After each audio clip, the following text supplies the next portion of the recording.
estábamos hablando de dificultades a la hora de establecer el dentro-fuera en política. Y tú, que llevas siendo eurodiputado, ¿cuánto?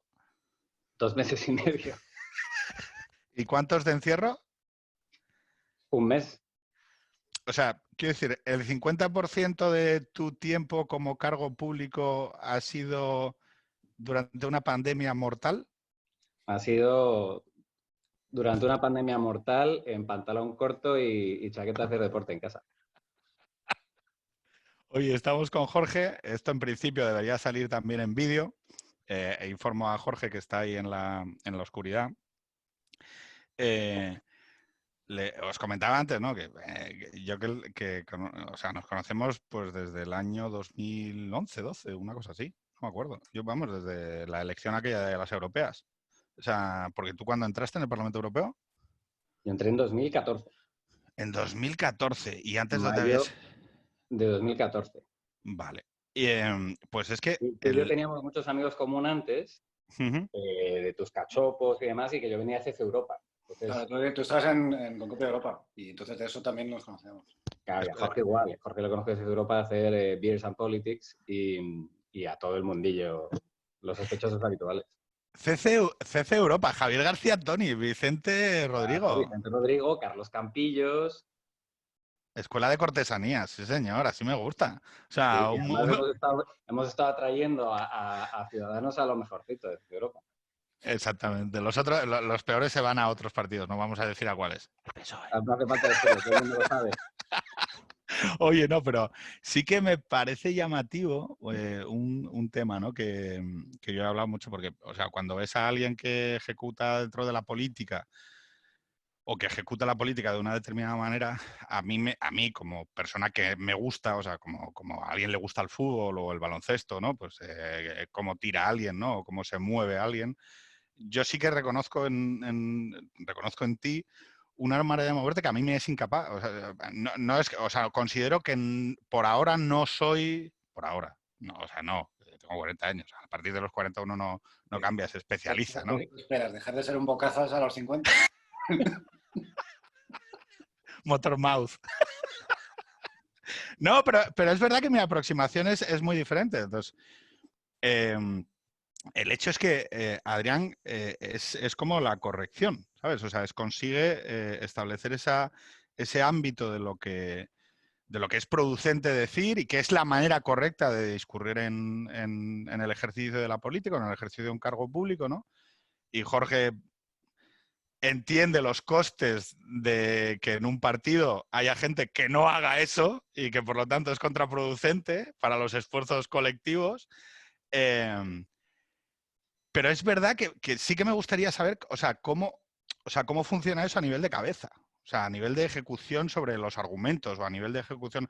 Porque me gustaría que el propio programa fuera como una performance sobre eso. Y entonces todo fuera a intentar empujar a Adrián fuera del marco. No sé si me explico. Yo voy a ir dándole empujones a ver cómo él va colocando las cosas, ¿no? ¿Estamos de acuerdo? Totalmente de acuerdo. Muy bien, pues ¿puede ser, Adrián, que el partido del gobierno que se llama Podemos y al cual le hemos votado un real decreto desde Ciudadanos haya montado una campaña de difamación en redes contra Ciudadanos por un tema de una votación del Parlamento Europeo? Totalmente. Pero yo no sé por qué le sorprende tanto. ¿Y por qué eso no encaja con el que hayamos votado un decreto que también ellos han apoyado? Yo no veo por qué eso no puede ir de la mano. Ya no creo. Ojo, el PSC también, ¿eh? Sí, pero a ver, yo te pongo el ejemplo del Parlamento Europeo. Aquí votamos 1000 veces al mes, cada vez que hay un pleno. 1000 votos, 1000 enmiendas. Sí. 10, 12 resoluciones. El 75% de las veces votamos con Podemos. Pero a ti no se te está haciendo un poco cuesta arriba, vista la actitud del gobierno, estar apoyando al gobierno en estos momentos. Yo no se me hace cuesta arriba porque es que creo que el partido de centro, el partido moderado, lo que tiene que hacer es apoyar, pero desde un punto de vista constructivo y crítico si hace falta. Pero hay que apoyar en la situación en la que tenemos, no apoyar es lo irresponsable. La geolocalización de los móviles hay que apoyar. Eso no lo hemos apoyado. Claro, pero va todo asociado. Es decir, lo que estás No, asociando, porque tú tú no sabes... tienes que apoyar todo con ojos cerrados. O sea, tú al final, estos son todo escalas de grises. Si nos vamos solo a decidir entre negro y blanco, como se está haciendo en la política española en los últimos 2 años, entonces nosotros estamos en un extremo, no estamos en el centro. Bueno, estás en extremo centro. Esto quiero, quiero añadirlo como coda. Pero es que tú sabes como Pero yo, el porque... extremo centro son los grises, Pedro. Un extremista de centro es saber manejar los grises. Entonces, eso es lo que tenemos que hacer nosotros. Pero tú y yo, Jorge, tangencialmente, tío, es que ya llevamos dos proyectos de centro en donde hay algunos conceptos que a mí, te repito la frase que le dije la otra vez a Girauta, y por eso en parte para mí esto es una manera de pensar sobre conceptos. O sea, hablar con gente que puede estar pensando o razonando y que me ayude de alguna manera, que me ayude y que ayude también a la gente que lo pueda estar escuchando y que pueda estar diciendo, oye, a mí me pasa lo mismo. Hay determinados conceptos que a mí, quizá porque también vengo de antes, no sé, vengo de que UPyD a su vez también sufriera un proceso de crisis, ahora este nuevo proceso de crisis, y no solo eso, sino que para mí eso no sería tan importante por una frase que dice Arcadio Espada y que yo me la aplico siempre, que es no confundir los apocalipsis personales con los colectivos. Es decir, una cosa es lo que yo esté sintiendo y otra cosa lo que está sucediendo en la sociedad. Pero es verdad que en un país post-sanchista, en un país que ha renunciado desde el ejercicio del poder, digo desde el ejercicio del poder, o sea, desde la presidencia de gobierno, a construir cualquier tipo de espacio de neutralidad o de acuerdo con la oposición o de diálogo o encuentro con el otro, ¿de qué coño estamos hablando? Claro, pero aquí a qué estamos. Aquí estamos a intentar solucionar, dar opciones, sumar en lo que funcione, en lo que creemos que sea útil, o estamos a hacer oposición radical. O sea, yo entiendo lo que dices y entiendo que lo que tenemos ahora es el resultado de 2 años de sanchismo polarizando la sociedad. Las derechas, las izquierdas, haciendo otra vez esa zanja que es donde nosotros hemos sufrido y nos han reventado, tanto Sí. por la derecha como por la izquierda. Pero ahora una situación de crisis seria en la que estamos más allá del juego político, porque en los últimos 2 años las preocupaciones que teníamos eran preocupaciones de país moderno, con economía bollante y con situación económica... Dilo, de gilipolleces. O sea, hemos estado hablando 2 años de gilipolleces. Como se decía antiguamente, el problema del hombre blanco, ¿no? En Estados Unidos. Es que problemas del primer mundo. Problemas del primer mundo. Y ahora ya no. Ahora realmente es un problema global en el que estamos viendo que una mala gestión y un gobierno que solo tiene relato y no tiene realmente soluciones a una crisis ni se lo toma en serio, porque no era un gobierno hecho para una crisis, era un gobierno hecho para problemas del primer mundo, el relato, la comunicación y la polarización. Que aquí todo el mundo lo sabe, o sea, cualquier politólogo sabe que la mejor situación que tienes en una campaña política es polarizar y que tú estés en un lado, o sea, no tiene más.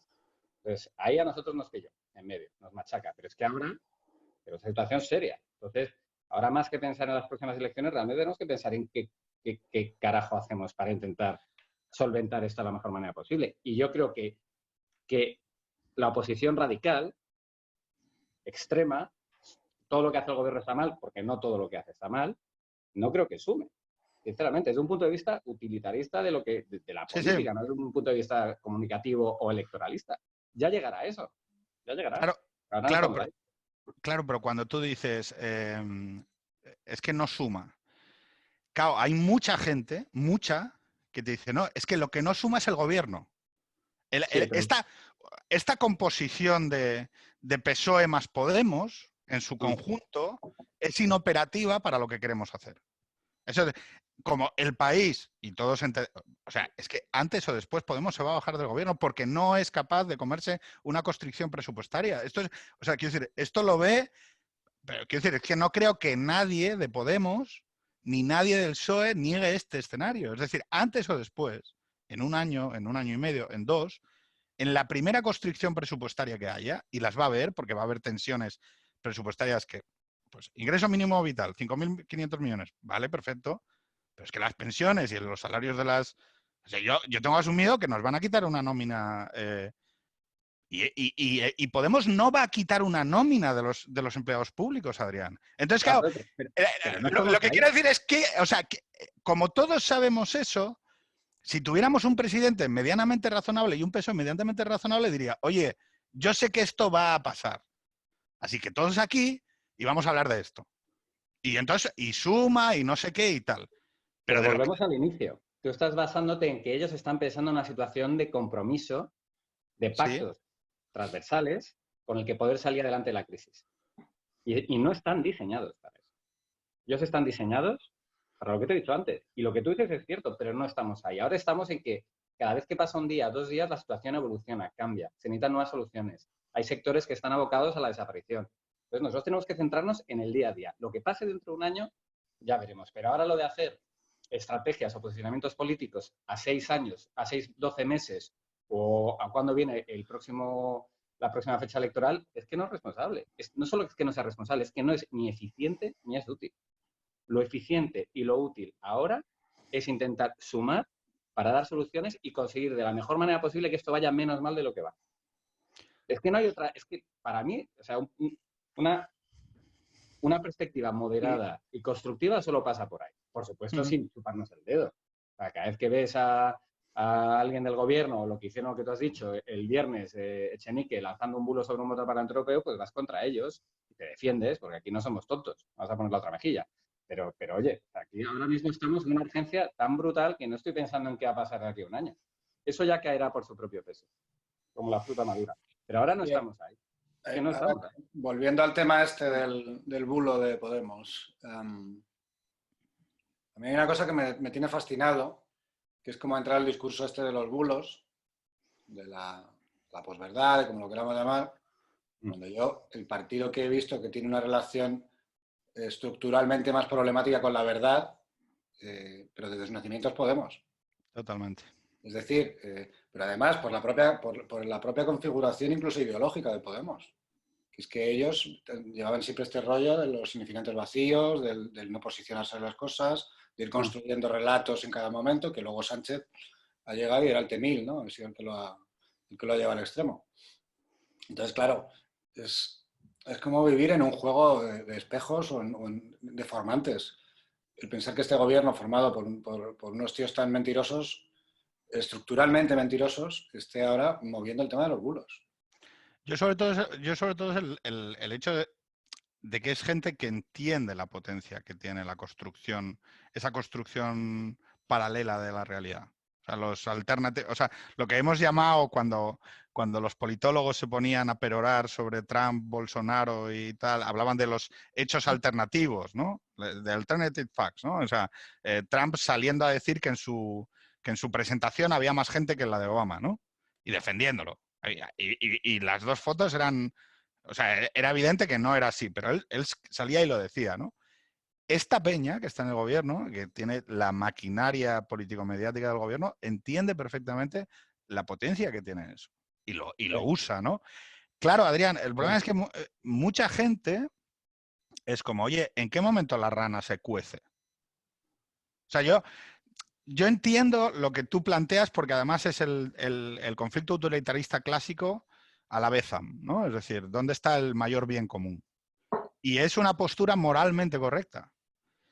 Pero ¿qué pasa? Que además me hace gracia porque ayer con Juan Fon en internet decía, bueno, si hay miedos con el estado de alarma y la concentración de poder de este gobierno, joder, pues que no apoye la oposición los decretos del estado de alarma y ya está. Ya, tío, es que no es así. Es que en una crisis y en un estado de alarma sabemos a lo largo de la historia que se utilizan precisamente para implementar procesos de concentración de poder y saltarse muchas constricciones que en el debate ordinario nunca se saltarían. Y el ejemplo clásico, paradigmático, contemporáneo es la Patriot Act, o sea, el debate posterior al 11 de septiembre con el derrumbe de las Torres Gemelas, la sociedad estadounidense en un absoluto shock. Y entonces ningún congresista ni ningún senador se atrevió a parar allí un exceso autoritario en escuchas, en vulneración de derechos civiles, en cómo transformar. Claro, ¿por qué? Porque yo, ojo, y yo estoy hablando desde la barrera. Claro, yo no estoy... Quiero que esto se escuche con absoluto respeto porque yo entiendo que yo no tengo el peso de la decisión infinita de cuando en un voto hay una diferencia respecto de la seguridad sanitaria de la gente. Esa es la decisión infinita. Y por Pero lo eso es un tanto, decreto también. claro, por eso digo que esa es la decisión, o sea, que la decisión en la que tienes que ponderar el bien y el mal en un esquema utilitarista, pues evidente. Pero es verdad que hay mucha gente que desde fuera estamos diciendo, joder, tío, es que hay un proceso evidente de concentración alrededor de la figura de la presidencia en muchos esquemas y creemos que es necesario decir, oye, aquí hay algo pues que no nos gusta. O sea, y que es desagradable. Eso, Pedro, se dice y se hace. O sea, nosotros hemos sido los primeros, hoy por tercera vez, que hoy lo han hecho Maite, Pagaza y Jordi, y yo lo hice el viernes pasado, que llevamos denunciando ante la Comisión Europea que tiene esos checks and balances, ese artículo 7 que puede meter mano en Estados miembros cuando se pasan con el tema de la concentración de poder, autoritarismo, censurar a la prensa. Somos los primeros que hemos puesto este problema ante la Comisión Europea. Ciudadanos, el partido que está apoyando al gobierno está por lo menos tendiendo la mano para apoyarle. Y luego lo que decía Jorge, lo de los bulos. Es que Podemos, aquí esto es lo que a mí me sorprende y es una cosa que nunca dejará de sorprenderme. Es increíble que tanto Podemos como Vox, y algunos miembros del PSOE, o sea, ellos conscientemente usan la estrategia Bannon, saben perfectamente que lo que hacen es mentir para generar pues una idea en la opinión pública que a ellos les ha ayudado para ocupar otras cosas o para fomentar para empujar una agenda política. A mí lo increíble es que haya gente que no le preocupe mentir. Que de punto de partida diga, oye, yo miento, digo esta enmienda, o sea, ¿qué tipo de persona dice, voy a mentir con un tuit que no voy a borrar, voy a generar que todos mis seguidores bots vayan con esa línea con el solo hecho de distorsionar la realidad? O sea, ¿qué tipo de persona hace eso? Y luego la segunda pata, ¿qué tipo de persona hace un gobierno de coalición con gente que piensa así? Cabrón. Y le Bueno, estamos dando más poder y más poder. Es el gobierno que tenemos. Es el gobierno que tenemos. Es la mítica de con estos bueyes nos toca arar. Sí. Más que lo que hay que hacer es desde el punto de vista, desde la posición que podamos hacer, denunciando, intentando que esto no se vaya de madre, que a veces, muchas veces está fuera de nuestro control, ponerte en contra, lo que haces es justamente darles la razón. Porque ellos lo que van a hacer, si no hay nadie moderado que intenta mantener ese hilo que mantiene a este señor, a Pedro Sánchez, de alguna manera conectado a la realidad y no echarse a los brazos de la locura, de Redondo y compañía, es un partido como el nuestro. O sea, si haces lo contrario, lo que vas a acabar haciendo es lo que ellos quieren, que es la polarización total de la sociedad y que estos tíos tienen los números. Estos saben que con esa polarización tienen 40% de votos más el apoyo de los nacionalistas. Pueden estar gobernando los próximos 20 años. Esos son los números. Entonces, o hay un partido que intenta sacar gente de ahí para que no sumen eso, que nos pueden tener un gobierno así los próximos 20 años, o estamos perdidos, porque volvemos a la polarización total y aquí es un juego de suma cero en el que el lado centro-derecho pierde. ¿Tú eres de derechas? El centro-derecho nunca se va a apoyar al nacionalismo. ¿Tú eres de derechas? Depende de para qué. Vale, perdón, voy a formular de otra manera. ¿Eres de izquierdas o de derechas? Sentido común. No, venga, va, venga, échale huevos, venga, a ver. Pues le echo huevos, tío. Es que depende de la situación y el asunto, cambio. El aborto. ¡Boom! ¿Cómo? De izquierdas. Pero es que decir que estar a favor del aborto de izquierdas me parece mal, que tampoco es así. Sí, pero tú sabes que la gente agrega.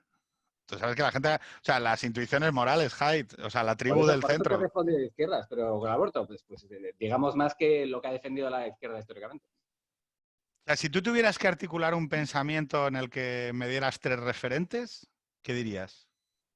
O 3 lecturas políticas con las que te sientas emocional o intuitivamente moralmente alineado. Algo con lo que tú leas y digas, es esto. Pero no te hablo de una cuestión, puede ser una poesía, ¿eh? O una canción, o un libro, de una narrativa. Pues mira, pues te diría que un libro. Y es Identidades asesinas de Amin Maalouf. No me jodas. Sí. Tú sabes que, hostia, no lo he leído y ese me lo regala. Es que yo, bueno, te iba a decir, no sé si lo tengo en el despacho. Tú sabes que yo hacía unas visitas al Congreso, es cortísimo, es Hombre, yo pequeñísimo. estaba en una de tus visitas famosas que me Bueno, apasionaban. pues una persona, no voy a decir quién, me pidió que se le enseñara el Congreso a otra persona, que no voy a decir quién, un superdirector de una fundación de la hostia. Y nada, le hice la visita y tal, y el tío se quedó encantado, porque es verdad que yo hago unas visitas muy buenas.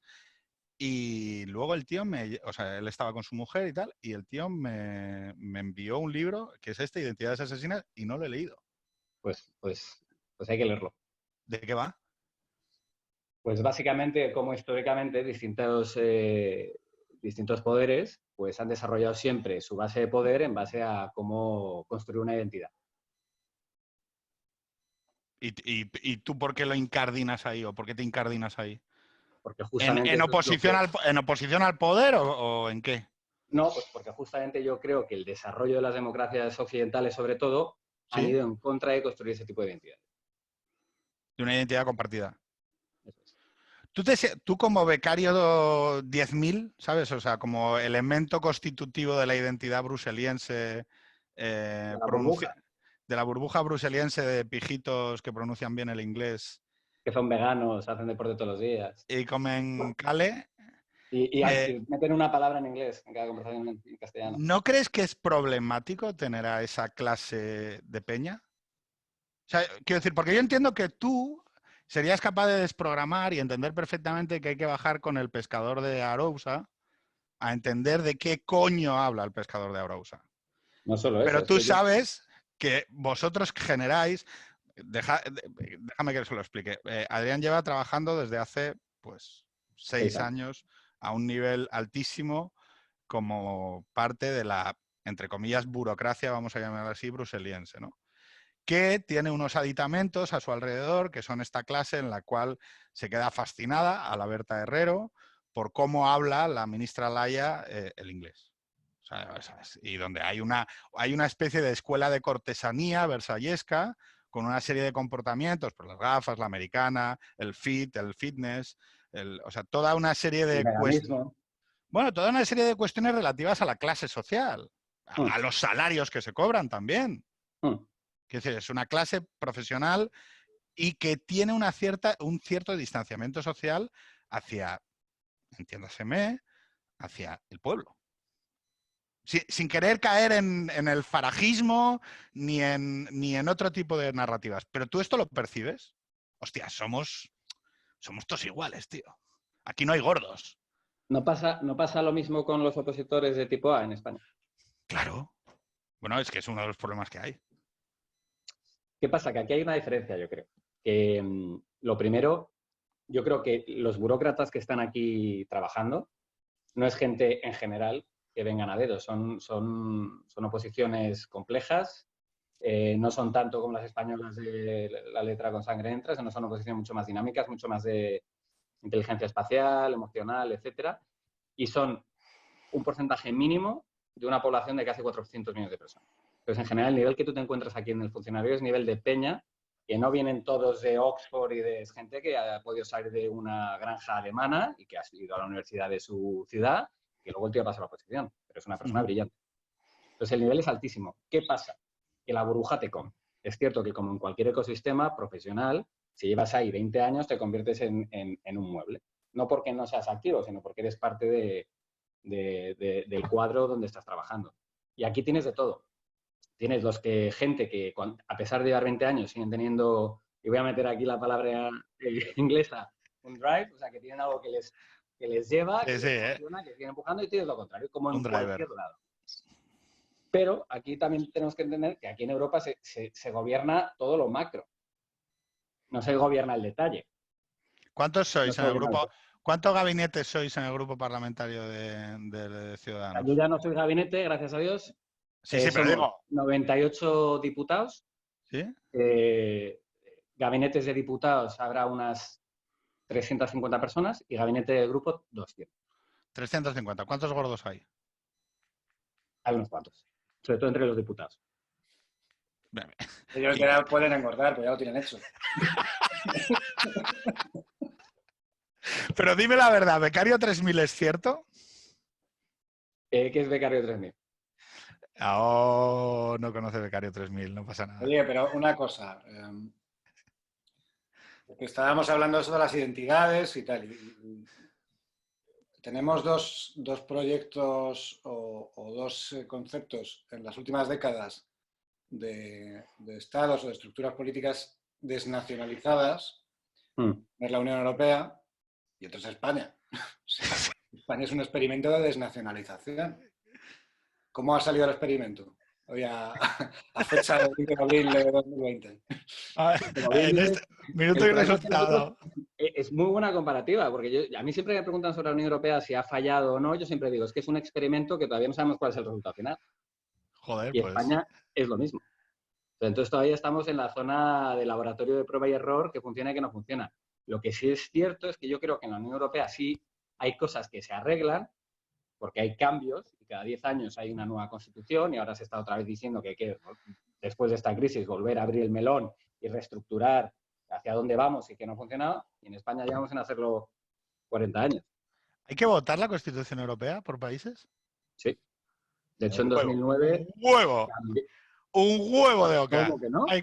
¿Y qué pasó en 2009? Que hubo que cambiar la Constitución Europea porque Francia e Irlanda votaron en contra. Vamos, no sale por votación ahora algo con la Unión Europea ni, vamos, ni para el forro. Después de la crisis de legitimidad del 2009, se acabó. La gente, bueno, yo no estoy diciendo que salga. Yo digo que... ¿De qué se habla que me opongo? Volver a abrir. ¿De qué se habla que me opongo? No, pero mira, incidiendo un poco lo que decía Jorge del tema de los proyectos de desnacionalización. Desde tu óptica personal, ¿hace falta una ola de renacionalización en España? Tú como liberal, euro, pan de molde. Toda mi familia es de Galicia.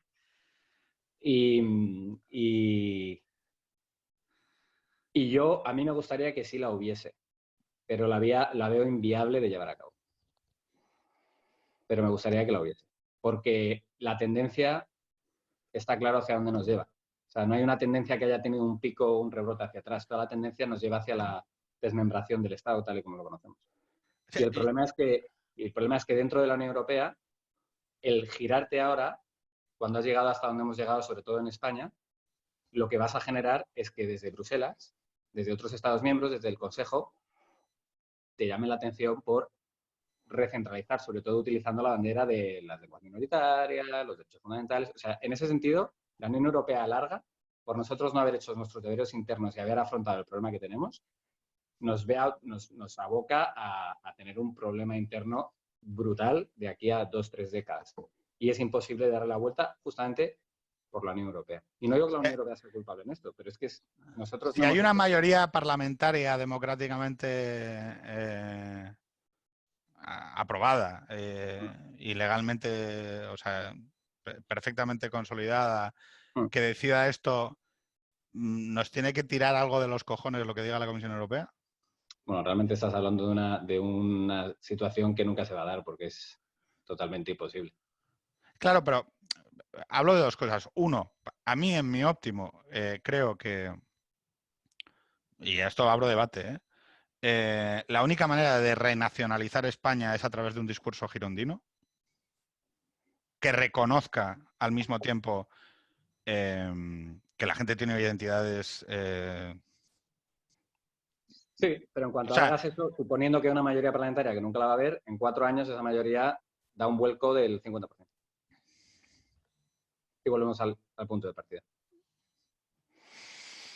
Es imposible. Pero es que lo que está... Sí. Lo ves en la Comunidad Valenciana y en Galicia. En Galicia lo veo. Lleva gobernando el PP, quitando el tripartito desastroso del PSOE de Galicia, Bénega y compañía hace unos años. O sea, Galicia es una región gobernada por el PP Fraga, que dejó luego durante casi toda la democracia. Y Galicia, o sea, es, sin lugar a dudas, que por porcentaje de población tiene la gente con un sentimiento más regionalista de toda España, mucho más que Cataluña, pero muchísimo más. Entonces, bien, ellos pueden votar al PP para generales. Como un PP haga eso, porque tiene una mayoría parlamentaria que nunca va a existir, pero estamos hablando de supuestos en 4 años, desaparece. No, si yo de lo que te estoy hablando es de que yo creo que la única solución razonable es coser un discurso girondino, no jacobino, girondino, es decir, que reconozca la pluralidad territorial, es decir, que no sea agresivo hacia la identidad de los gallegos. Creo, pero que al mismo tiempo es que esto, claro, ¿Esto yo... cómo encaja eso ¡Asturias, autonómicamente? coño! En Asturias somos más españoles que nadie y más pesados con Asturias que nadie, joder. Claro, pero Asturias es un caso particular, pero tenemos otros 4 o 5 o 6, por eso también lo puedes tener en las Islas Canarias, por darte un ejemplo, que es todo lo contrario. Entonces yo entiendo que lo que puede funcionar en Asturias, funciona muy bien, puede funcionar en Cantabria, si quieres, pero jamás va a funcionar en sitios como Galicia o Canarias. Jamás. Jamás. Ya, lo Entonces, que al pasa es que final yo creo que entonces tenemos habrá que... mucha gente, pero va a haber mucha gente que sufra esta pinza. Hombre, claro, Que yo la estoy diga, sufriendo con mi propia familia. claro, que diga, oye, a mí me estáis comiendo la identidad española, que es la mía, por la identidad subnacional y por arriba. Y Claro, pero tengo eso que, es Vox. o sea, coño, claro, y qué, o sea, a ver, y son una parte de la sociedad española, ¿eh? Joder, que a ver, con el tema del pluralismo y de reconocer demandas y preferencias en la sociedad, Claro. El péndulo va al otro lado. bueno, pues entonces, o sea, quiero decir, aquí hay una serie de preferencias que van a quedar dentro del mercado y que el mercado las va a acabar atendiendo. Que es que hay un grupo de gente que está hasta los huevos del Estado, de la descentralización o de la desaparición de su idea de España, ¿vale? Mm, Y que mm. se sienten atacados. Ahora, yo seguir caricaturizándolos me parece que no, o sea, no hace ningún bien. Lo digo sinceramente. O sea, Totalmente de acuerdo. quiero decir, o sea, es que yo hay partes en las que digo, bueno, es que, joder, hay una gente en la que dice, tío, levanta la voz. Claro, ¿por qué? Porque te llevan por delante. Oiga, no empuje. Oye, Adrián, ¿puede haber una Orbán en España? Fíjate que nosotros llevamos años diciendo que nunca iba a haber, que España se salvaba de la extrema derecha, además, cuando yo sigo insistiendo que Vox no creo que sea extrema derecha, creo que son ultraconservadores, y eso lo ves muy bien en el Parlamento Europeo, cuando ves la extrema derecha en el Parlamento Europeo y Abascal parece, vamos, no sé cómo decirte, a su lado. Explica esto, por favor, que esto es muy importante. Que Vox no, o sea, que nuestra derecha dentro del paradigma europeo, tío, que son todos de centro. Son derechita cobarde dentro del Parlamento Europeo. Pero explícalo. O sea, Pues explica la diferencia que hay.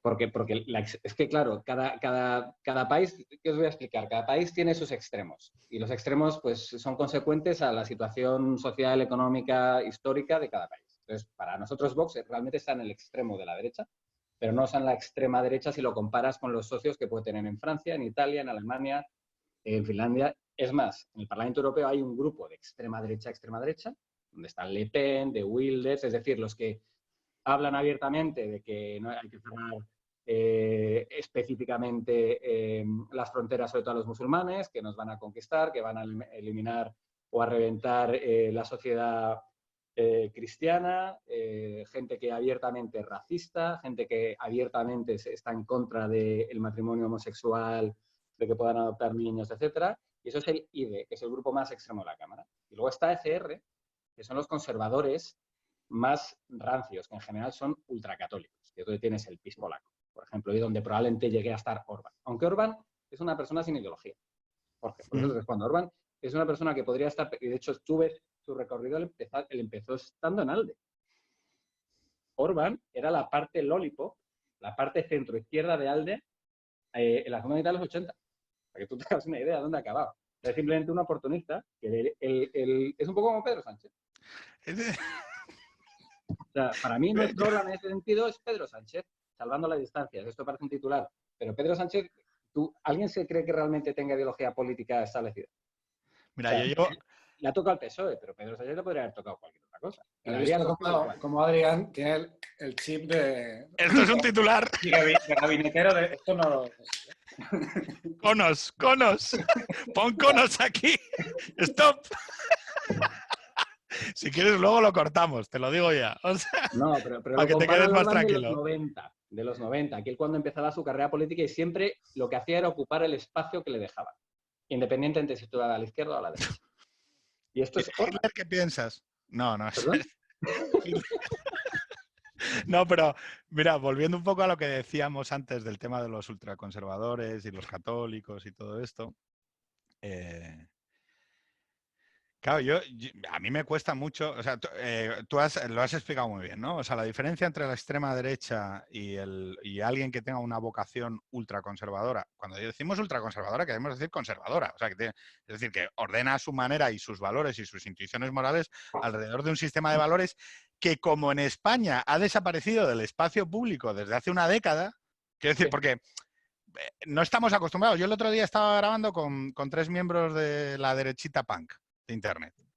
Y estaba hablando con ellos y de repente, claro, había un chaval de 23 años, 23, 25 años, no me acuerdo, que decía, no, pero es que a mí esto me parece mal, tal. Y claro, circulaba una serie de ideas que tanto a otro que tenía 35 años como a mí que tenía 40, nos sonaban raras, extravagantes en el espacio público español.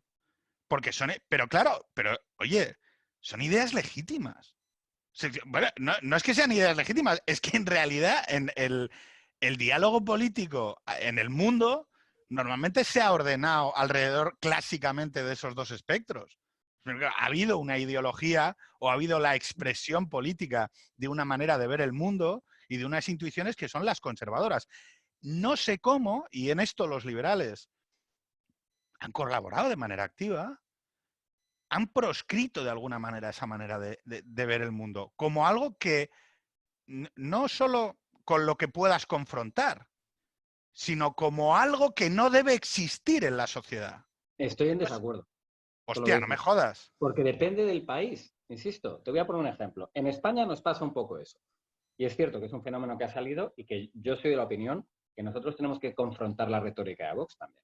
¿Por qué? Porque nosotros estamos a la misma distancia de Vox que lo estamos de Podemos.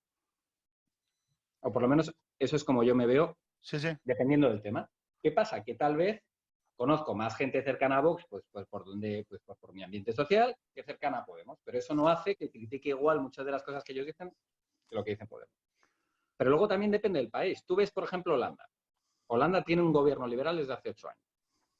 Pero es un gobierno liberal, digamos, un liberalismo clásico. No es el liberalismo que tú estabas diciendo ahora que hemos ayudado a que partidos como Vox se les meta en la extrema derecha. No, porque ese liberalismo en Holanda, ¿con quién compite en votos?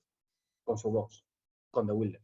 Repíteme esto que no lo he entendido. O sea, lo que estás diciendo de los liberalismos hemos ayudado a esa retórica contra partidos como Vox y la extrema derecha, etcétera, depende mucho de cada país. Sí, eso sí, hay dos hasta ejemplos ahí. clarísimos, que es Finlandia, Holanda, ¿vale? Sí. Y Holanda. Son dos ejemplos clarísimos en el que los partidos liberales han competido directamente en votos con la extrema derecha. ¿Por qué? Porque con, digamos, la liberalización de los estados del norte, cuando eliminaron completamente cualquier noción religiosa dentro de la política, ¿a quién se cargaron? En finales de los 90 y principios del siglo XXI. Se cargaron a los democristianos. Sí. Entonces, tanto Holanda como Finlandia, desde los 90 a esta parte, los liberales se comieron enteramente a los democristianos. Los machacaron. Entonces, el primer competidor hacia ese lado era la extrema derecha chunga, ¿eh? No la extrema derecha que tenemos en España, que como digo, Abascal es derechita cobarde comparado con la extrema derecha del norte de Europa. Cuando tú dices chunga, perdón, es que lo de la Europa blanca y cristiana luego lo tenemos que hablar, ¿eh? Homófoba, racista y con clarísimas ínfulas nazis. Sí. Antisemitas. Antisemitas, pero abiertamente, públicamente, sin ningún tipo de... En Suecia también. Que se llama el Partido Socialista, por cierto, de Suecia, pues son social... Sí, lo que sea, vale. Nacionalsocialistas. Entonces, yo creo que depende mucho. Entonces, yo creo que ahí el espectro liberal depende con quién compites, tú obviamente modulas tu mensaje. Que no queda otra, eso sí es comunicación política más B. Pero, Adrián, yo creo que lo que se refiere Pedro es un poco que al final este establishment, o como lo queramos llamar, que se ha hecho incluso mucho más patente en la Unión Europea que en España, que es pues esa gran coalición de facto entre pues, conservadores moderados, liberales y socialdemócratas, al final lo que impone es una especie de canon y todo lo que no está en el canon pues se cae. Sí, una de las cosas que se han caído, como has dicho tú, por ejemplo, es la tradición cristiana en política. O sea, ¿Por qué? mira, te voy a poner... Porque hay una serie de cambios sociales y porque las sociedades se han secularizado y sociedades además como España se han secularizado en una generación. Y eso genera Bueno, unos cambios de la leche. Pero ese fue el intento, ¿no?, que hicimos en abril. lo que pasa es que luego, claro, te das cuenta de que hay determinadas ideas que están proscritas. ¿Y por qué tienen que estar proscritas? Porque una persona no puede aplicar una identidad cristiana a su forma de entender la política. Y expresarla en el espacio público. Ojo, a la sazón puede estar equivocado. Es decir, no sé si me explico. Bueno, tienes Es que los no, derechos para hacerlo y es estarlo, que decir, si quieres. bien, pero entonces tú me dices, oye, ¿se puede ser antisemita? Y yo digo, hombre, se puede ser, no es deseable. ¿Se puede defender el genocidio? No. Ahora, Bueno, pues aquí estamos yendo un poquito, o sea, hacia el límite de quién pone la línea roja de que es viable sí, utilizar pero es como que, bandera política. pero joder, es que la cosa es que hemos colaborado en el hecho de, oye, ¿se puede criticar el gretismo? ¿Cómo? Sí, sí, o sea, ¿se puede decir literalmente que esta guaja tiene que ir al instituto y dejar de hacer el payaso en público o no? Yo creo que se puede, ¿no? Bueno, es que creo que es deseable a la hora de poder articular, a la hora de poder permitirnos el hecho de estar equivocados. Adrián, sigo más. Se puede decir, y yo vuelvo a decir que con esto es una situación que siento culpabilidad personal. Y por eso estoy muy marcado. Y por eso estoy muy, muy dolido. Yo la semana del 2 de marzo no dije públicamente que me parecía una locura convocar el 8M. O sea, cuando yo tenía amigos que me habían recomendado el 26 de febrero, cuando yo ya había hecho compra y acopio de comida en casa, cuando ya teníamos mascarillas compradas, cuando ya había leído, porque tengo la suerte, el enorme privilegio de tener amigos como Jorge Alonso, como Vidazzi, que me habían dicho lo que venía. Y yo se lo había transmitido a mis compañeros de trabajo, a mis amigos, a todo el mundo. Le había dicho, oye, esto viene, por favor, prepararos porque os quiero. Resulta que públicamente no me atrevo a decir que me parece una puta locura convocar el 8M. ¿Pero por la presión mediática te caló esa vez o por qué? Porque tenía miedo a convertirme en el histrión de ya está otra vez Pedro con sus demonios personales atendiendo a una cuestión como un machista más. Y o sea, es como una mochila de piedras. O sea, pienso, tío, no lo hice. Lo hice en los grupos de WhatsApp en los que está Jorge San Miguel y donde yo decía, tío, no lo entiendo, no me puedo creer que el gobierno vaya a convocar esta mierda, tal. Y no lo hice. Y no solo eso, es que cuando fuimos, no dije nada tampoco. O sea, y es como decir, tío, o sea, me doy cuenta, y claro, luego a partir de eso, por eso hay como un cambio enorme de tono en el podcast. Porque es como, no, o sea, a tomar por culo. Quiero decir, o sea, Pero tú estabas 100% convencido de que lo que se tenía es lo no que... estaba 100% convencido de nada porque no podía estar 100% convencido de nada. Lo que sí es que me parecía que era una imprudencia. Pero mira, Que era, hay una cosa en economía que se llama las preferencias reveladas. Yo tampoco dije nada. Ahora, yo la pasta que tenía por ahí en fondos la saqué. Claro, pero aquí de qué estamos debatiendo exactamente, de que hay una presión y una situación mediática tal que a gente que tiene unas ideas más cercanas a lo que estamos diciendo no le cuesta pronunciarse. O sea, ¿qué queréis decir? no, que si dentro del abanico de lo que un partido o de un espectro o de unos valores liberales debe estar la protección por encima de todo el pluralismo. Es decir, Hay algo que va antes, yo creo, y va Vale. más allá de ser liberal o no. Y es que si tienes una posición pública o si tú tienes la capacidad de afectar de alguna manera la opinión pública, lo primero que se tiene que anteponer ante todo, y ahí vamos a lo que hablábamos antes del robot, es la prudencia. Entonces, la prudencia como máxima. Y luego, a partir de ahí, tú, dentro de tu ideología, pues ya encauzas el mensaje por donde quieras. Pero yo, por ejemplo, teniendo información de aquí, también del Parlamento, teniendo información de... Yo estoy en la conferencia de presidentes de comité, o sea, que es el mayor órgano del Parlamento a la hora de tomar decisiones, y toda esa información clasificada a mí me llegaba. Pero es que no joder, había seguridad. No había seguridad. No había un 100% de seguridad. Entonces, yo soy el primero que llamé a mis padres la primera semana de marzo y les dije, en casa, ya no podéis salir. Y si salís, solo a dar paseos sin contacto. Pero por Pero no prudencia. gritamos Porque fuego. pero yo ¿Por me qué no habría gritamos atrevido, fuego? no me habría atrevido a decir, oye, esto es lo que se viene, habría sido prudente, no habría intentado convocar ni 8M ni hostias, eso es de cajón. Pues eso sí que fue una decisión política por delante de la prudencia. O sea, la decisión política de permitir eventos de más de 500 o 100 o 50 personas el fin de semana del 7 de marzo es una decisión política antepuesta a la prudencia. Ese es el problema. Pero es que es lo mismo. O sea, antes de tomar cualquier decisión pública o de gestión, sé prudente. Sí, pero tampoco pienso que el que tú no lo hayas dicho sea malo. no, pero a mí hay prudente. algo que me preocupa. Es, claro, tú acreditas la prudencia por el lado de no hablar. O sea, No, pero de yo no alarmar. Son cosas distintas. claro, Chapu Apaulaza me dijo literalmente lo mismo que tú, ¿eh? O sea, quiero decir esto, pero es que yo creo que hay un momento en el que lo problemático para la sociedad es cuando es que el incentivo social es a guardar silencio. Y es que esto, quiero decir, para volver a equilibrarlo, hay que, pero no por nada, sino simplemente porque el guardar silencio es una imprudencia en sí mismo. Es que, No. ¿por qué no? O sea, si tú hueles humo en un cine, entiendo, o sea, es la decisión, el clásico dilema de cuándo gritar fuego, fuego en un cine. Es el clásico. O sea, y vamos a salirnos un poco del 8M para que no sea tan problemático hablar de ello. Tú tienes Yo tengo un problema. No, ya, pero digo que este dilema que estamos hablando, primero, no tiene una solución, o sea, no va a haber no va a caer un ladrillo y va a decir así. La cuestión es que para mí, mi percepción ha cambiado a partir de esta semana, a partir de aquella semana.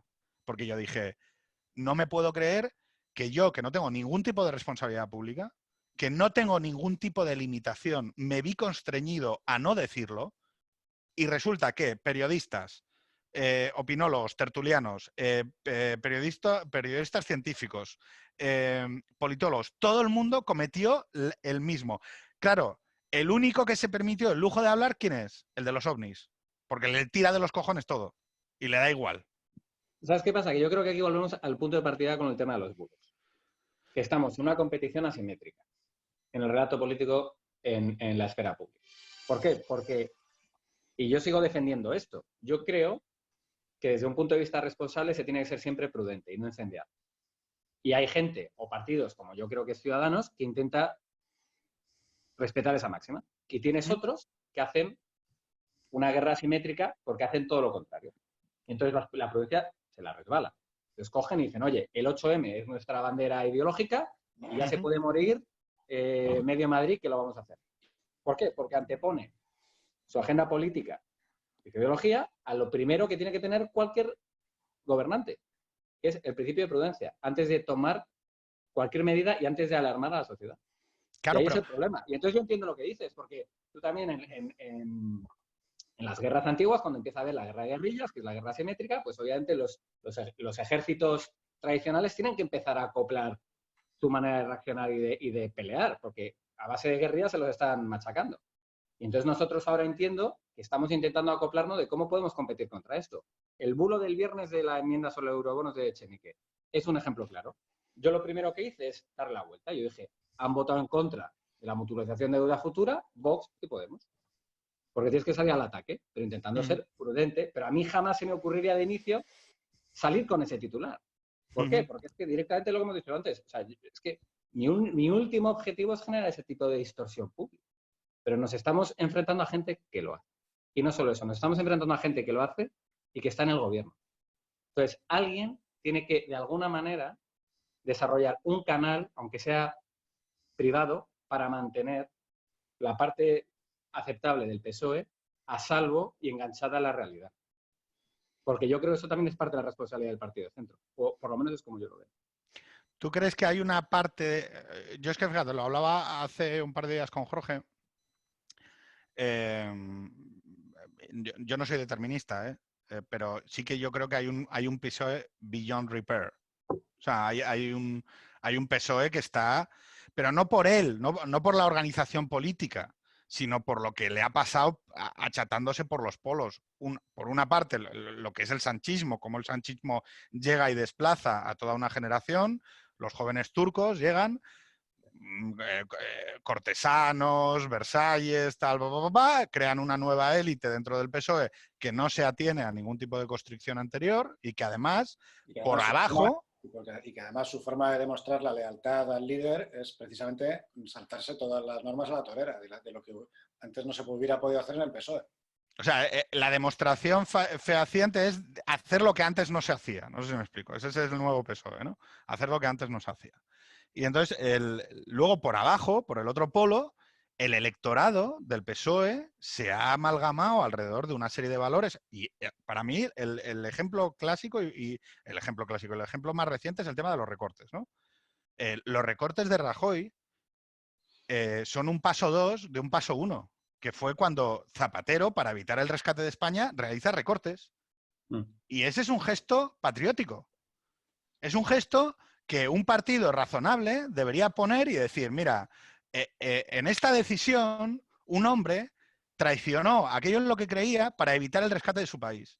Y a mí ese es un gesto de Zapatero que me parece que le honra.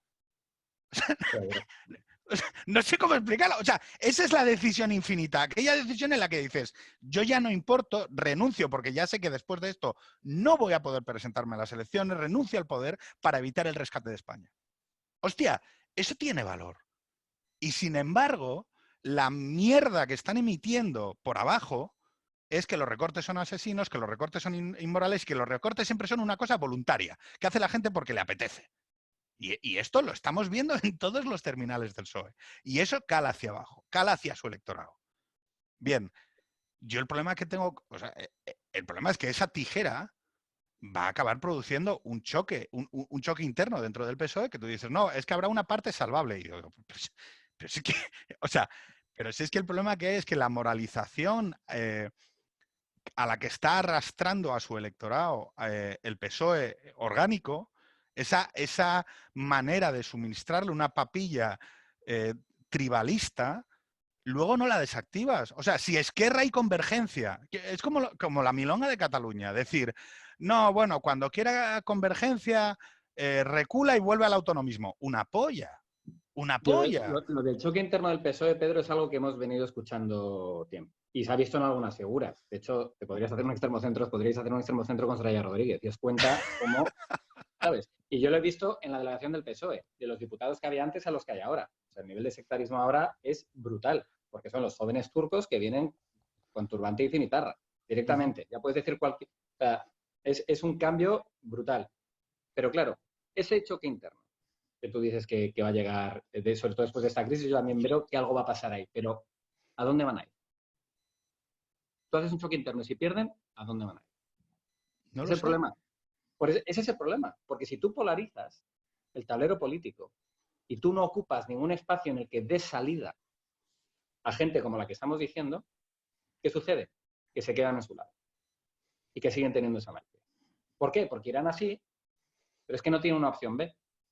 Y si nadie intenta romper la polarización y ocupar esos espacios, hacia un lado o hacia otro, el problema es que esa gente, por mucho que odie e implosione, no tiene a dónde ir. Y o se le da una salida, o vamos a seguir en la misma situación que en números siguen teniendo el apoyo de los nacionalistas y con ellos ya tienen 2 o 3 legislaturas por delante si quieren. Yo es como lo veo. Entonces, o te acercas a esos espacios y generas esos mini hilo conductores para no dejarles que se vayan al monte del todo y recuperar tal vez a rebotados. Y cuando digo rebotados no son figuras políticos, hay mucho votante del PSOE de toda la vida que es que ha votado porque no tenían a dónde ir. Y que les han votado sabiendo que se iban a ir con Podemos. ¿Por qué? Porque no tenían una opción B. Entonces, ahí es donde ahora mismo yo creo que no solo desde un punto de vista de necesidad del país, sino desde un punto de vista de interés para ciudadanos, nosotros también tenemos que estar en esa pelea, en esa propuesta.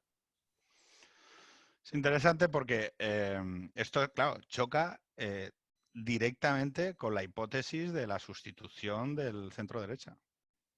Y tú, es que, claro, nosotros vivimos eso. Nuestra historia, yo la ventaja que tengo es que no tengo ningún problema en reconocer mis cambios y mis contradicciones porque, o sea, no tengo ningún problema en poner, como decía Sabater, la opinión de lo que digo con la fecha debajo. O sea, quiero decir, con la fecha que tenía debajo no tengo ningún problema en decirlo. Pero es verdad que a mí hay determinados elementos que o sea, yo me he agotado en eso.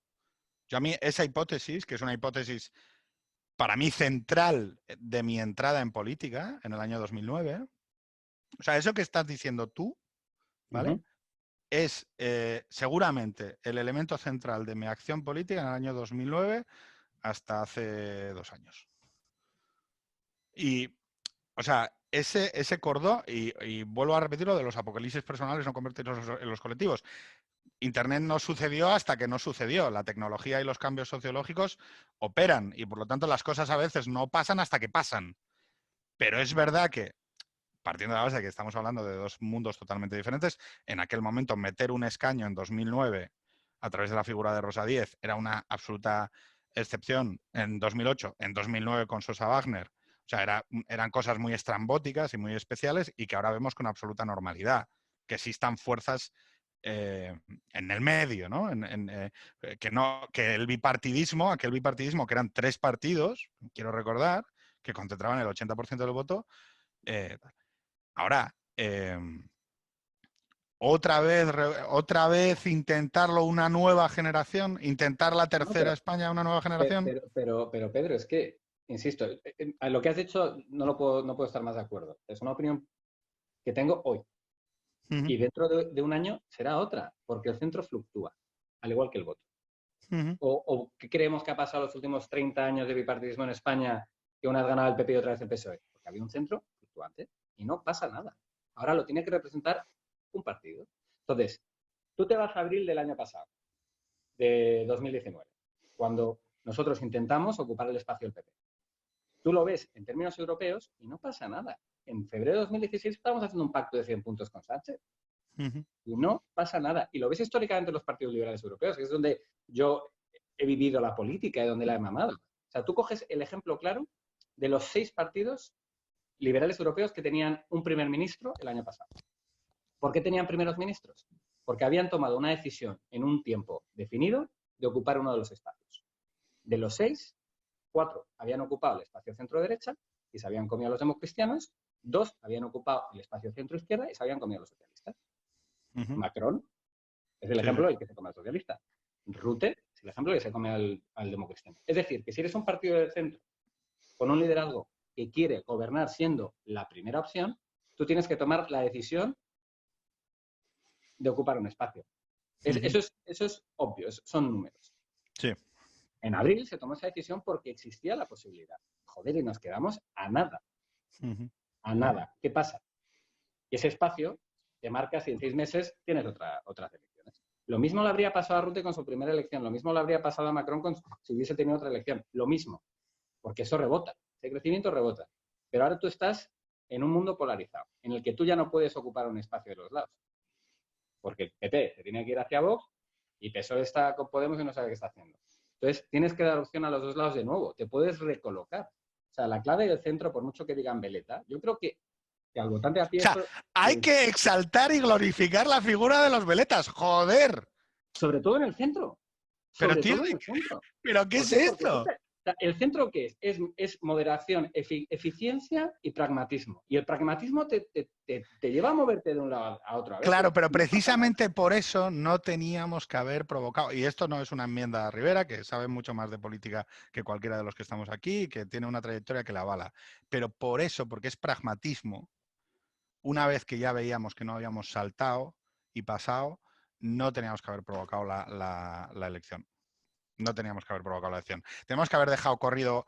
y aquí te permito que tú, que eres cargo público, te pases bola, pero... No paso bola. Te respondo. Puedo estar de acuerdo, pero al final, tú cuando estás en el último segundo de un partido de básquet... Esto es capitán a posteriori, ¿eh? Esto es súper capitán a posteriori, pero... Tú cuando estás en el último segundo de un partido de básquet y estás perdiendo de 1, ¿a quién le das el balón?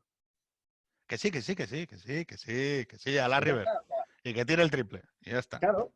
O sea, sí. No, pero, oye, y que cuando uno dimite, la historia le debe absorber. Es decir, o sea, porque cuando uno dimite... No lo digo contra ti, te lo digo para que entiendas mi posición. Yo como lo veo, yo lo veo así. O sea, yo odio a la gente que hace lanzada a moro muerto. O sea, o las cosas se dicen cuando se dicen, o si no, luego coges Y o sea, sobre y todo, respeto, no sé si me explico. Pero es que lo estaba que digo lo creo, de estaba verdad. pensando ayer, aquí los tres, cada uno a su nivel, obviamente Adrián muy por encima de nosotros. Bueno, Ya, tampoco, pero- quiero decir, o sea... Lo único que me jode de Adrián es que es delgado y tiene pelazo. Sí. Pero vivimos Es, nosotros, es como es como una mezcla entre Jorge y yo. pero además, Porque yo tengo pelazo y Jorge está delgado. además Adrián esto lo entiende muy bien porque nuevamente como se le nota mucho que viene de ser gabinetero y cocinero antes que fraile, que es que nosotros vivimos en un mundo de consecuencias. O sea, nosotros, hay gente que está opinando como los vejetes que están en la obra. Y me parece muy bien que opinen.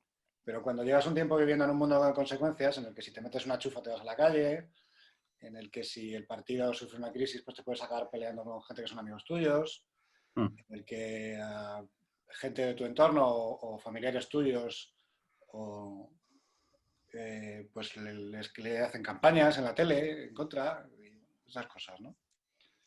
Entonces eso, lo que se te queda es una cierta... O sea, yo por ejemplo he perdido la paciencia con los comentaristas de obras. Buah. Me interesa, no tengo nada que ver con ellos, no quiero saber nada, que digan lo que quieran, pero yo no me voy a poner a discutir con un tío que está comentando la obra porque él vive en un mundo sin consecuencias. Él entra un rato a Twitter, dice lo que le parece y luego se va. Pero en mi mundo Ya, la pero son votos.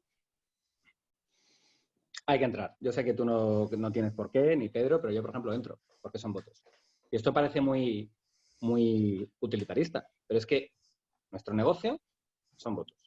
Entonces, tienes que entrar. Y tienes que intentar explicarlo, en mi opinión, con el mayor grado de educación y moderación posible, pero sin ser tonto. O sea, aquí lo de ir de buena no significa que no pegues de vuelta, pero son votos. Y los proyectos políticos no se basan en las soluciones o grandes cosas que se hagan internamente, sino en la impresión externa que hagamos de la opinión pública. Entonces, hay que estar, hay que pelearlo todos los días. Y es que aquí va la otra, y de esto sí que va a parecer eslogan. Es que si miras las encuestas, mira dónde está Ciudadanos. Y hay otros casos de partidos liberales, porque es que esto no falla, ¿eh? Tú te ves la línea de resultados electorales de los partidos de centro que no han sido gobierno, o sea, que han sido coalición, pero nunca primer partido de gobierno. Los últimos 30 años no hay ninguno que su línea electoral sea así. Ninguno. Ninguno. Que Esto no es haya totalmente... sido primer ministro. O sea, te hablo de D66, FDP, Interpartido en Pero Suiza. estás diciendo que no haya sido irregular. Es que la gente igual no te está viendo con el dedo. Todos han sido así. Todos. Irregular. Es que hay gente que va a escuchar el podcast. Explícalo. Pues todos los resultados electorales de estos partidos tienen muy buenos resultados electorales y luego tienen siempre bajadas brutales, sobre todo cuando entran en gobierno de coalición. Constante. Entonces, tienen su mejor resultado de la historia, su peor, su segundo mejor, su tercero peor, su primero mejor otra vez, su cuarto peor. Un claro ejemplo es el Partido Liberal Alemán. Hace 10 años, gobierno de coalición, tenían un ministerio, habían tenido su mejor resultado electoral de la historia. Y ahora... 4 años después, fuera del Parlamento. Pasaron de 88 diputados a 0. ¿Qué pasó en las elecciones del año pasado? Oye, tío, estás animando a la gente a meterse en el PSOE o en el PP. No sé si esto es una... ¿Qué pasó después de estar en 0? Nuevo liderazgo, volvieron a coger una posición moderada de centro y ahora tienen 58. Entraron con el 8%. Es decir, que el centro y la fluctuación tiene ese problema, pero hay que saber a qué estamos jugando. Yo, fíjate, voy a decirlo aquí, que esto es una cosa que es muy raro, que es hablar de largos plazos o de soluciones. Siempre he pensado en el centro como una rótula del sistema, como un codo, como algo que articula mayorías y que por lo tanto da salida. Para mí, en mi visión sistémica de la política, aparte de la representación de valores e intereses, es la construcción de alternativas. Es decir, la construcción de alternativas viables a lo que hay, ¿vale? O sea, entonces, claro, en el mundo de la construcción de las alternativas, aquello que construye la alternativa es muy importante, porque configura los valores de lo que viene. Entonces, por eso para mí el centro tiene importancia. Porque permea con sus valores hacia lo que va a ser una mayoría alternativa. por eso, para mí fue muy doloroso el que no, el que después de estar tantos años no hubiera esa oportunidad de hacer un gobierno nacional y demás, por distintas consecuencias. Oye, una cosa que sí quería revisar de lo que habías dicho antes, dijiste, yo estoy a la misma distancia que Podemos y Vox. Yo no. O sea, a mí hay dos temas, a mí emocionalmente, mi intuición moral, que para mí son muy importantes, que es la idea de España. O sea, yo, si me pones la idea de España, estoy mucho más cerca de Vox que de Podemos. No porque, claro, pero claro, como lo que está en cuestión no es el matrimonio homosexual, sino que es la idea de España, no sé si me explico. El día que lo que esté en disputa, a ver si me explico, el día que lo que esté en disputa sea el matrimonio homosexual, igual estoy más cerca de Podemos que de Vox. O el día que empecemos a atacar derechos fundamentales, que no sé si Vox quiere atacar el tema del matrimonio homosexual, estoy quizá aquí caricaturizando algo, pero el día que vea que Vox atente contra... El día que Vox atente contra un derecho fundamental que a mí me parezca muy importante, pues igual digo, oye, pues mira, yo aquí estoy más cerca de Podemos que de Vox. Pero, ojo, en el contexto actual y en el momento actual, yo no estoy más cerca de Bildu que de Vox, ni de coña. O sea, no sé cómo decirlo, porque los asuntos que están hoy en cartera y en disputa en la agenda en España desde el año 2017 son la crisis territorial, es la desnacionalización. Bildu es otra cosa, Pedro. Sí, pero digo, sí, pero Bildu ha colaborado en la investidura de Sánchez. Ya, pero no, eso no es una línea. O sea, me ha pillado la trampa, ¿eh? O sea, Bildu es nacionalismo. O sea, patada a los huevos, codazo. Todo lo que yo pienso es exactamente lo contrario al nacionalismo. O sea, es a lo que más aborrezco y lo que estoy más totalmente en la otra punta del espectro. Lo que decía con Podemos y con Vox, ¿vale? Es que si tú ves dos partidos que tienen, primero, un punto de partida en el que quieren engañar a la opinión pública, hacer demagogia barata, con el único objetivo de polarizar y ganar votos, son extremos que están tan alejados de lo que yo considero la vida pública, que es que no puedo con ninguno de los dos. Desde un punto de vista ideológico, efectivamente, la idea de España, mucho más acercada a Vox, desde un punto de vista patriota. Pero es que para mí Vox me parece un partido nacionalista. Sí, pero que el problema... Extremo del nacionalismo. Pero con Podemos lo que tú haces es un ejemplo perfecto. Pero el problema de España es hoy el nacionalismo español. O sea, ¿hay un problema en España social con el nacionalismo español? Oye, igual dentro de 2 años lo hay, pero... Para mí, bueno, si hablamos de problemas es otra cosa, pero yo estaba hablando en términos generales. En los colegios, a los hijos de guardias civiles, ¿les generan un problema a los maestros nacionalistas españoles?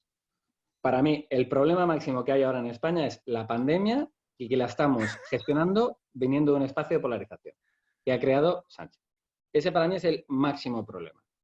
Y que en esa polarización lo que ha generado en el camino es Vox. Ya tenemos un extremo populista, pues gracias a esa polarización que Sánchez tanto se ha empeñado en crear, tenemos dos populistas. Bueno, Adrián, elemento final ya. Sabes que aquí hacemos como unos pequeños dilemas, ¿vale? Para acabar, porque ya llevamos 1 hora y pico, yo creo que hay que acabar con un tema poco polémico. ¿Republicano o monárquico? Republicano. Joder, no me jodas. ¿Pero qué es esto? Pero me encanta Felipe. ¿Cuál de los dos? El centro. Es bueno el tío, ¿eh? Es bueno, es fino. Es fino.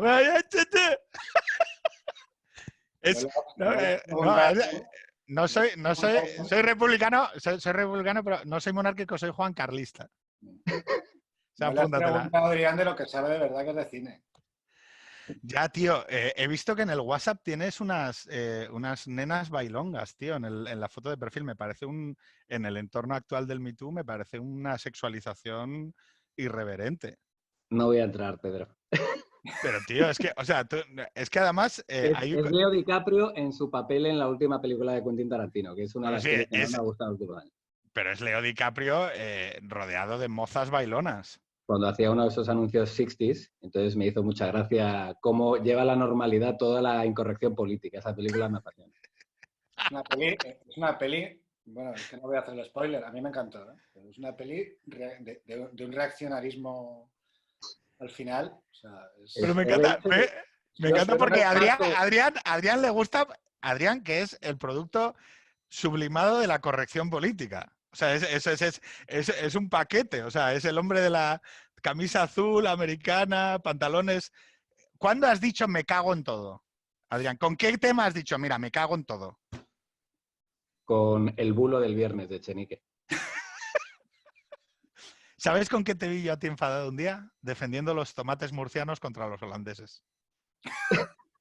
O sea, ahí sí, mira, ahí sí que, esto es una cosa bonita de explicar. Ahí sí que vi yo a Adrián con gin tonics enfrente del museo del... O sea, no cede ni una al cabrón. O sea, estábamos tomando copas con los del partido de Rutte, de los liberales holandeses, y los liberales holandeses, pues, veganos, animalistas, su puta madre, pero que quitemos las subvenciones a la horticultura, ¿sabes? O sea, muy veganos, muy animalistas, pero que se joda el campesino español, que se joda.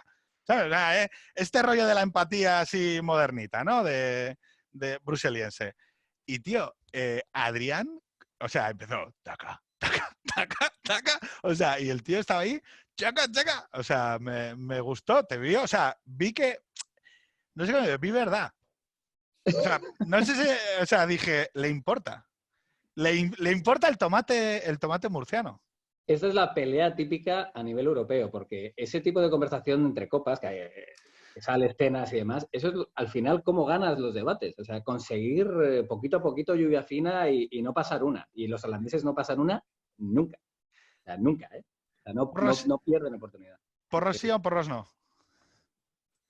Legalización, sí. ¿Prostitución sí o prostitución no? Gestión, sí, también. Vale. ¿Isabelinos o carlistas? Isabelino. Sin duda. Y si hubiera que buscar... Muy bien Zumalacárregui. ¿Y si hubiera que buscar un sustituto al Borbón? Un voto. No me jodas. Uh-huh. ¿Tú sabes que la República, tal cual está expresada por los partidarios del 14 de abril en los twitters, no representaría los valores de pluralismo que tenemos en nuestra democracia parlamentaria? ¿Lo estamos debatiendo o es un test? Adrián, muchísimas gracias, Robot, Temil. Un abrazo. Gracias a vosotros, chicos. Me lo he pasado enorme. Un abrazo fuerte, adeu. Cuidado.